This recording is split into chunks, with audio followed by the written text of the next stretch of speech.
O Jornal da Câmara de Angra dos Reis começa agora com os seguintes destaques. Feiras oferecem oportunidades de empregos para jovens e pessoas com deficiência. Morros do Abel e da Carioca recebem equipes do programa Comunidades de Angra. Proeis reforça a segurança em escolas e unidades de saúde. E ainda, Angra está entre as cidades com maiores índices de furto de energia do estado. Essas e outras notícias você confere a partir de agora.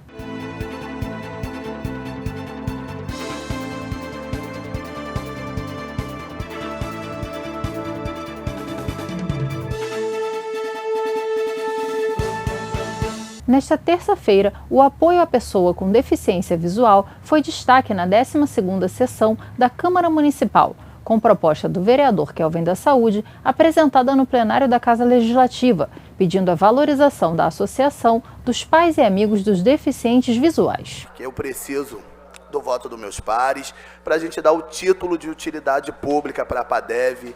A PADEV é uma instituição que já funciona há muitos anos no nosso município de Angra dos Reis, ajudando os pacientes deficientes visuais. É uma associação que trabalha com muito afinco em parceria com a saúde, com a educação.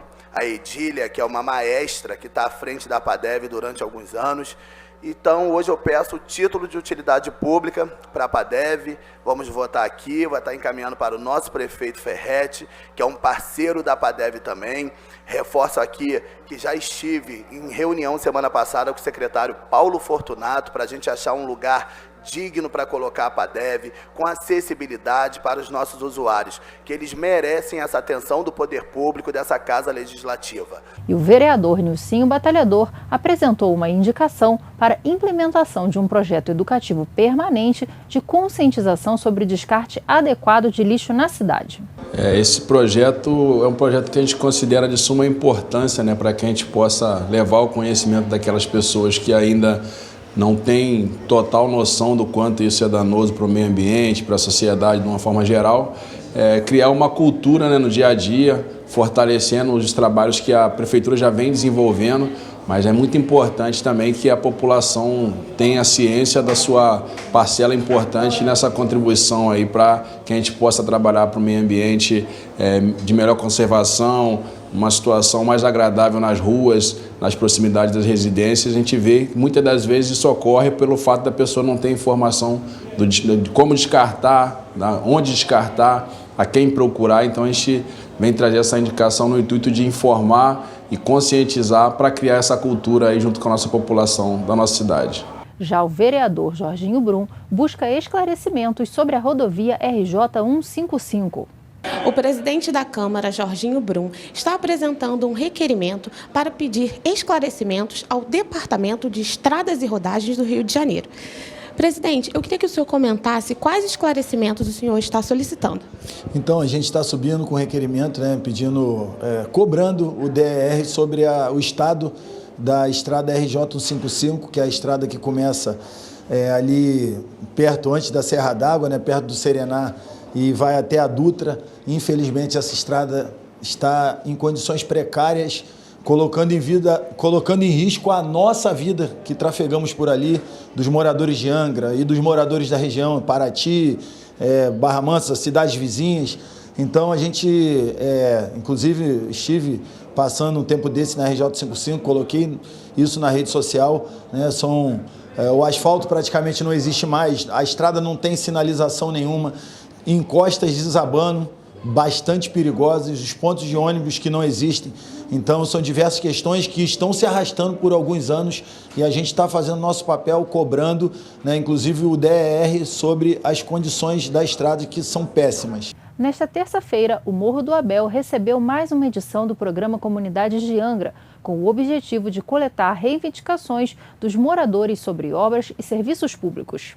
Amanhã, 1º de abril, a ação chega ao Morro da Carioca.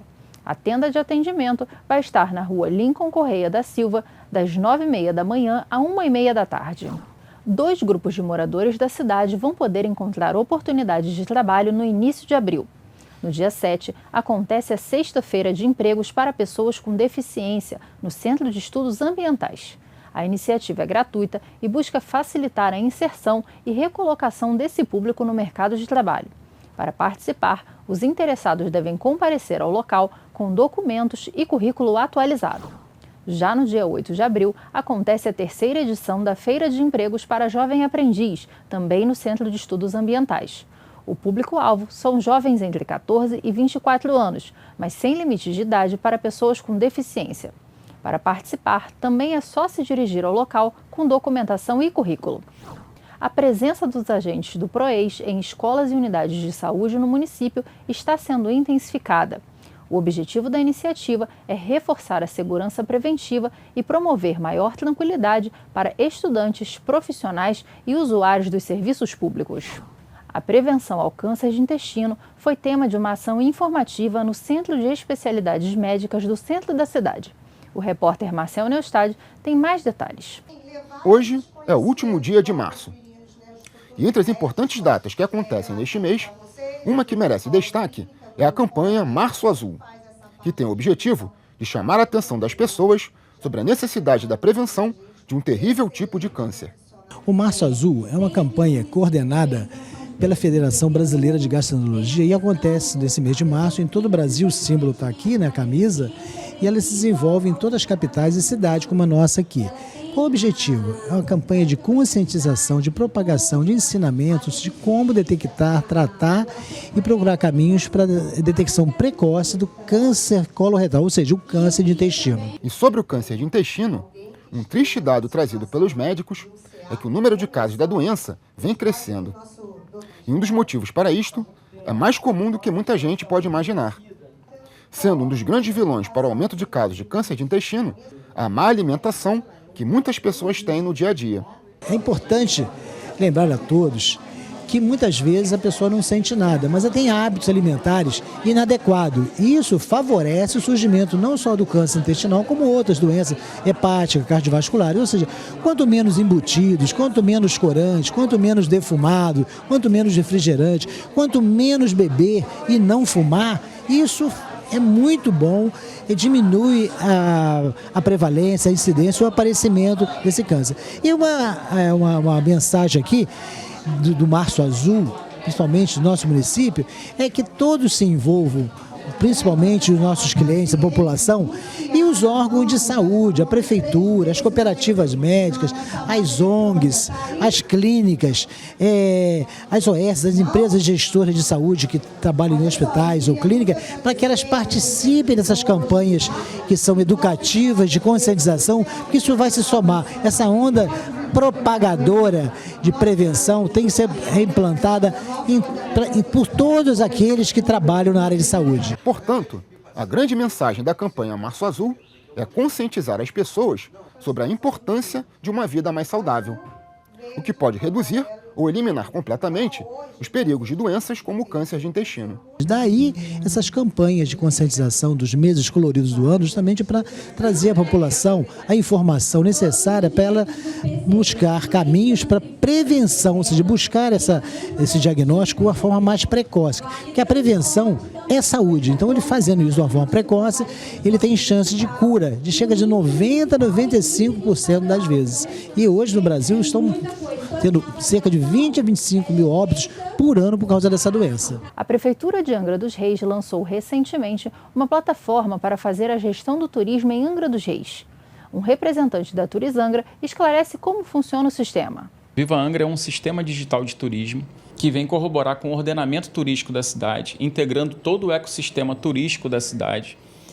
Então ele vem com preocupações de meio ambiente, ele vem com preocupações de controle de fluxo, ele vem com preocupações de controle de dados, geração de dados, para que a gente consiga fazer um turismo melhor em Angra dos Reis. Nesse momento, ele está sendo destinado para quem? O sistema é modulado em fases. Nessa fase 1, a gente está fazendo o cadastro de moradores e prestadores de serviço que acessam a plataforma vivaangra.com.br.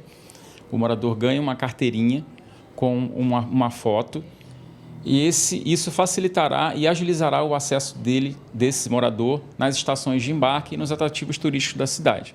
O prestador de serviço é a mesma coisa, ele se cadastra, coloca ali a relação que ele tem de prestação de serviço com a parte de ilhas, né, a parte insular de Angra dos Reis, para que ele consiga facilitar o acesso dele também. No momento futuro, quando for cobrado do visitante, eles vão ter o benefício do acesso facilitado. E como que isso vai funcionar em relação à taxa de turismo? Vai ser integrado também? Vai ser integrado a TTS, que é a taxa de turismo sustentável.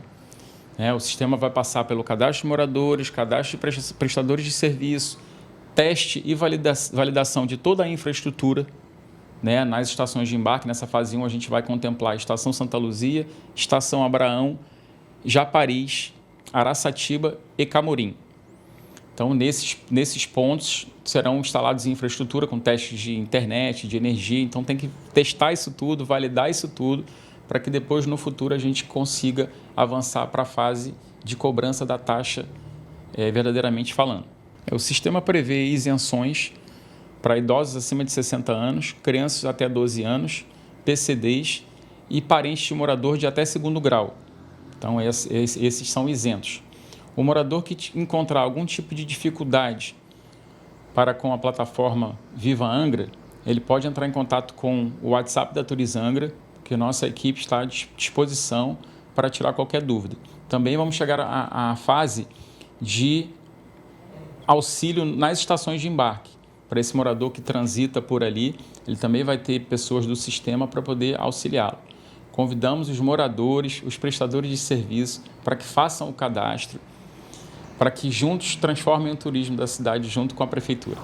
O furto de energia no estado do Rio de Janeiro apresentou um crescimento de 17% entre 2024 e 2025, resultando em mais de 100 prisões em flagrante na área de concessão da Enel Rio.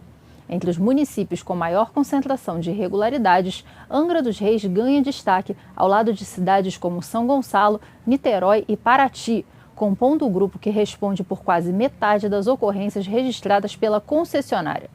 As autoridades reforçam que a prática é um crime passível de reclusão e cobrança dos valores retroativos. Às vésperas da Páscoa, a Igreja do Carmo foi reaberta e está pronta para receber os fiéis. Veja mais detalhes na reportagem de Marcel Neustad. Com a ajuda da Prefeitura de Angra, desde o dia 19 de março, foi reaberta a Igreja da Ordem Primeira do Carmo, após 1 ano e meio fechada por conta de um incidente inesperado. Em agosto de 2024, parte do telhado desabou e comprometeu a estrutura do imóvel histórico. Mas apesar do susto, não houve registro de feridos, mas o espaço precisou ser interditado por questões de segurança. A reforma contou com a participação da Secretaria de Obras e Habitação, da Secretaria de Cultura e Patrimônio e do IFAM. Entre as melhorias realizadas, foram feitas as reformas do piso, do coro e dos revestimentos da igreja, além da substituição completa do telhado e do forro. É um sentimento de gratidão a Deus, né? Eu acho que é o que mais impera dentro do meu coração quando se trata dessa reconstrução. Um sentimento de agradecimento a Deus, agradecimento pelas autoridades aqui políticas da cidade, por que não, né? Afinal de contas, nós não teríamos condições, né, para reconstruir essa igreja, mas graças a Deus, os poderes públicos eles foram muito eficientes nesse sentido e trouxe para nós essa reconstrução, mas também a possibilidade de fazermos aqui os nossos cultos, né? Eu frequento aqui há 11 anos. O Convento do Carmo, ele representa uma parte da minha história. Ele representa a minha volta para a Igreja Católica, onde eu cresci espiritualmente e cresci para a vida adulta também, porque eu cheguei aqui adolescente, né? Comecei pertencendo a um grupo de jovens, onde eu fui crescendo aos poucos e aqui criando um vínculo com esse lugar também.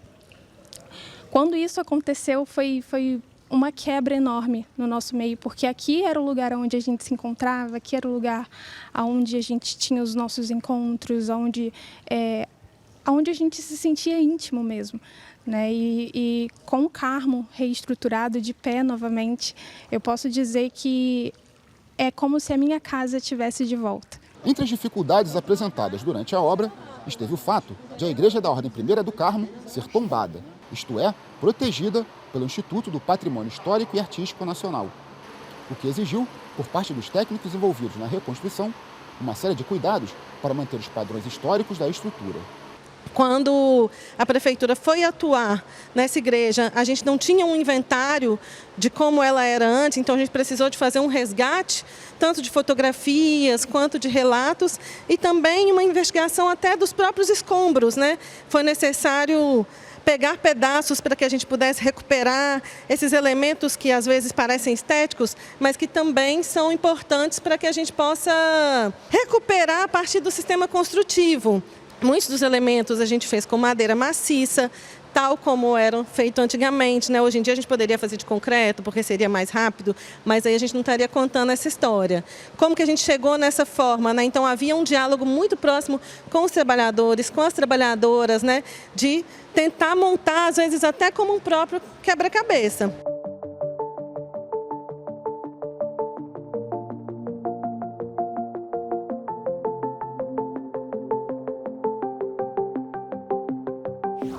O desafio Angra the Kings Jiu-Jitsu, realizado no último sábado no Cais de Santa Luzia, reuniu atletas de diversas academias com disputas de acordo com os padrões internacionais.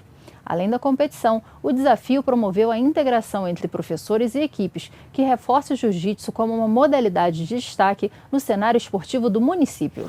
O Jornal da Câmara fica por aqui e volta na quinta-feira. Estamos no ar pelos canais 14 ou 514 e no YouTube, no endereço que você confere aqui na tela. Até breve!